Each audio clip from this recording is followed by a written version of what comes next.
आपको इसे इतना याद रखे सब सब्जेक्ट, आपको उस काम में कोई नहीं हरा सकता है और कुछ नहीं चाहिए। पढ़ने में तेज है, बैकग्राउंड का हमारा नियम याद रखो। सीधा से बात, success directly proportional to. Sir आपको इसे इतना याद रखे सब सब्जेक्ट। जरा सोचो बबनी, मेरा दूसरा कोई काम है? उस तरह से तो सोचिएगा कि अखबार वाला कैसे याद रखा है, किस घर में कौन सा अखबार देना है। नहीं समझे? आपको दे दिया जाएगा जहां दैनिक जागरण वहां टाइम्स ऑफ इंडिया फेंक के चल आएंगे। हाँ, और शहर वाले और 3 तल्ला पे रहेंगे और नीचे से अखबार फेंकना होगा और चलते साइकिल पे से फेंक देता है।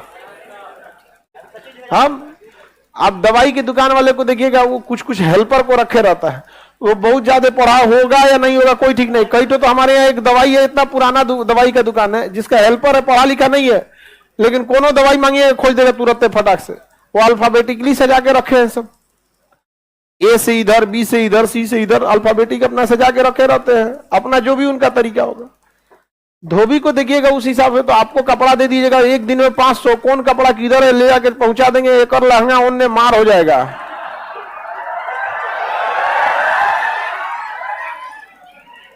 नहीं समझे?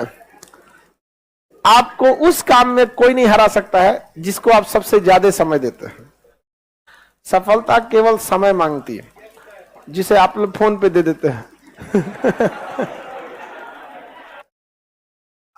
तो आप जिसको जितना समय दीजिएगा वो चीज आपका होके रहेगा, बस और कुछ नहीं चाहिए। पढ़ने में तेज है, बैकग्राउंड का, जो लड़के कमजोर होते हैं ना, सोचा कम टाइम देते हैं सब। देखिएगा जिनका मैथ कमजोर है सबसे कम टाइम मैथ को दिया है, जिसका इंग्लिश मजबूत है वो सबसे ज्यादा टाइम इंग्लिश को दिया है। हम सबसे ज्यादा टाइम जीएस को दिए हैं। जीएस सही है, नहीं समझे? आपके सीधा से बात, success directly proportional to time. Gay Lussac का नियम नहीं है, हमारा नियम याद रखो। Success is directly proportional to time. आप दुनिया का कोई सब्जेक्ट पढ़ना चाहिए, टाइम दे दीजिए, टाइम।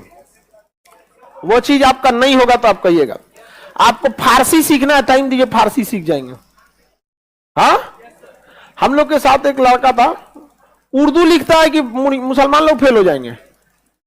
उर्दू इतना फास्ट लिखता है कि फेल हो जाएंगे। टाइम दिया था उसको, सीख गया यहाँ पर, उर्दू ले लिया और आगे जाकर ऑप्शनल में क्या ले लिया, उर्दू। अमूमन उर्दू, संस्कृत, अब बताइए आप, अगर कोई मान के चलिए कोई आदमी उर्दू ले रहा है और मुस्लिम लोग थोड़ा सा इजी होते हैं ना, उसको ले लेना है यहाँ पे। तो आप किस चीज को कितना समय दिए हैं ये डिपेंड करेगा आप कितना सक्सेस होंगे। 24 घंटा आपके पास है। सबसे बड़ा टाइम स्लॉट, आप एक टाइम स्लॉट देखिएगा जो सबसे ज्यादा देते हैं वो सोने में देते हैं। सो जाते हैं 7 से 8 घंटा, एवरेज 7 से 8 घंटा। उसके बाद मोबाइल को दे देते हैं, उसके बाद क्लास को दे देते हैं। पढ़ते कहां हैं? जिस दिन आपके 24 घंटा का सबसे बड़ा स्लॉट जिस चीज को जाएगा उस चीज में आपको कोई नहीं रोक सकता। 24 घंटा का क्लास की पढ़ाई को पढ़ाई में मत गिनिएगा, ये पढ़ाई में गिनिएगा ही नहीं। क्लास की पढ़ाई, अगर इस पढ़ाई से रिजल्ट होता तो सबका होता, क्योंकि ये सबको जा रहा है। आप घर पे कितना पढ़ते हैं ये डिपेंड करता है। सबसे ज्यादा हम तो मैथ को टाइम देते हैं। हाँ दीजिए बाबू जिसमें समय, लेकिन आपको रिजल्ट लेना है ना तो आपको सब में समय देना होगा, इक्वल। समझ में गया? लड़के लोग कुछ कॉमन गलती करते हैं, उनसे पूछिए, जब वो एग्जाम की तैयारी करने जाते हैं या जब एग्जाम पास आता है तो ये देखते हैं कि उनका कौन सब्जेक्ट मजबूत है। समझ में आ गया कि नहीं? देखिए ज्योग्राफी तो निपटा देंगे, इंग्लिश में तो कोई दिक्कत नहीं है, इससे कभी रिजल्ट नहीं होगा। देखिए कमजोर कौन है, क्योंकि मजबूत आपको थोड़े ना डुबाता है, डुबाता कौन है? कमजोर। अब पहला सबको जो कमजोर रहेगा ना तो कमजोर छोड़ देगा सब। अच्छा में उसमें इंटरेस्ट भी नहीं आता है ना, जो कमजोर सब्जेक्ट रहेगा उसमें इंटरेस्ट नहीं आएगा। और कुछ टीचर लोगों का भी काम है सब्जेक्ट को थोड़ा सा इंटरेस्टिंग बनाना।